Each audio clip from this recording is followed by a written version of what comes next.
We've not transferred any functions, but definitely they signed, and the national government, or at least a layer of administration headed by the national government, is taking over some functions of the county government. Thank you very much. Good morning to your viewers.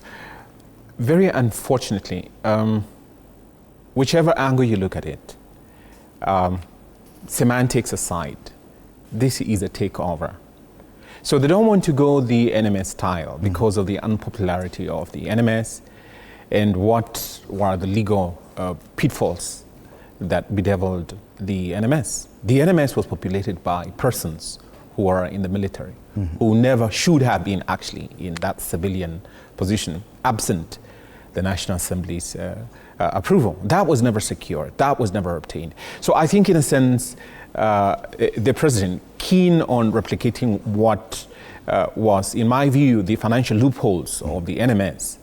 And the NMS was unaccountable.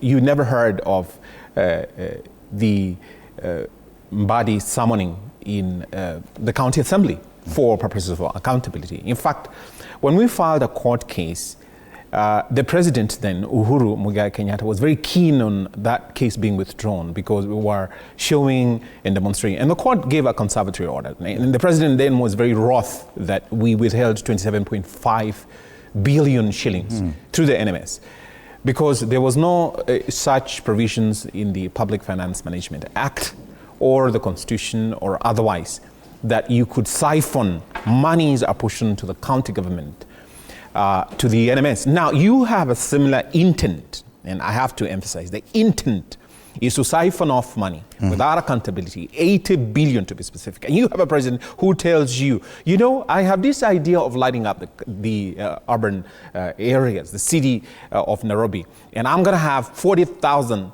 of those new lampposts for you. No. Let him be honest. This is a business enterprise for him, number one. Number two, he wants to satisfy and meet the goals and obligations of his puppet masters. What do I mean? His puppet masters want a surveillance state, a police state, as it were. And they need, for them, and if you remember, they amended the law so that they can surveil, including your phone. So they need these lights, street lights. Let no Nairobian be deceived that the government is so keen, that the president is so keen on lighting up your dark areas at night. No, what he wants is surveillance instruments. By means of that light, you have a surveillance edifice. The moment your car passes there, it is somehow, and you know, today you have your vehicles that are, digitized. Your cell phone, including you as a person, because everybody who was jabbed with the COVID-19 vaccine, quote unquote. No, seriously. They have a MAC address. Take it or leave it. It sounds more like a conspiracy theory. No. Put it that way. No. You just go to Langara Cemetery. You put on your low Bluetooth, device on the Bluetooth. It will detect everybody who's there, lying in the grave. You will see the MAC address. It will pop up in your phone. What am I saying? The so-called cooperation agreement. Let's be clear. Section 6 of the Urban Areas and Cities Act does provide for that cooperation. Yes, granted.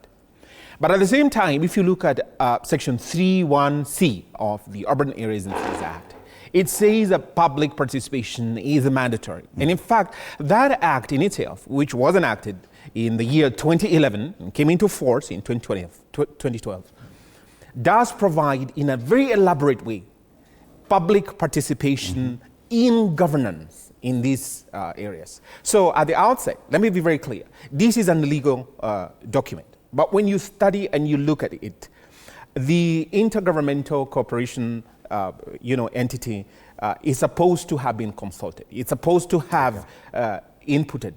The Urban Areas and Cities Act envisages in Section 13 and Section 14 the governance structure of the Nairobi City County falling under the board. You have to have a county manager.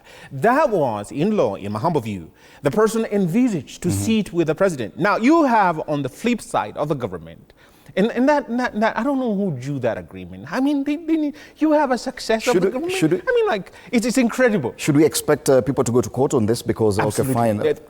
They're already gone. Well, public participation after the fact, 14 days. That's what they say. That's what they say. Now, the agreement, if you look at it, so-called, consensus that they have. What is the role of this cabinet secretary for foreign affairs, Honorable Musalia, with tremendous respect to him, just to append a signature? The Urban Areas and Cities Act does not envisage him as a person who is supposed to implement any aspect thereunder. So this agreement, coming back to your question, this agreement, as it were, is intended for the takeover of Ruto's government of Nairobi City County heading on towards the elections, NMS style, so that then he does two things, in my humble view. A, entrenches himself. B, he's able to get a platform to siphon off the 80 billion. This is just another stealing spree, if I was allowed to say that. Let me conclude by saying, the problem with our county assemblies is that they have been so very slow to bring these sort of actions to account. Now I am seeing that they want to impeach the governor. That, in my humble view, is okay, but the primary move they should be having right now, as we speak, is to bring that document on the table as a matter of emergency and in the interest of Nairobi people, and say that, look, we will not even engage in this railroaded. It's a 14-day period. The Ruto government is giving the Nairobi people. Oh, ye Nairobi people, we've given you 14 days. After we've already signed that. After we've already signed that. Rachel, really? ODM-controlled County Assembly now says they will impeach Governor Sakaja. It's clear that even the County Assembly was not involved in this deal. Neither was the Senate. Let's listen to what the county, or different people have said about what is happening with this debate. Functions bestowed upon the county government of Nairobi by the Constitution will remain county functions. We shall not transfer. We shall not transfer any functions. Nairobi lazima ibadilike, iwe na standard ya juu, ndio tushinde zile zingine.